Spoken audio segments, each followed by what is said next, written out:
కొద్దిసేపు కూర్చున్న కాళ్ల నొప్పులు, నించుంటే నడునొప్పి, నడిస్తే నీరసం అనే పిల్లల ఎముకలు దృఢంగా ఉక్కులా మారి చలాకీగా చురుగ్గా ఉండాలని ఎవ్వరికుండదు చెప్పండి.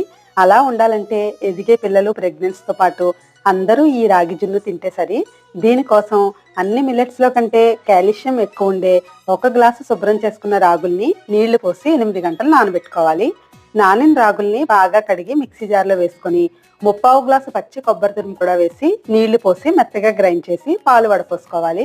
కనీసం 5-6 సార్లు ఇలా పిప్పి మిగిలే వరకు వడపోసుకోవాలి.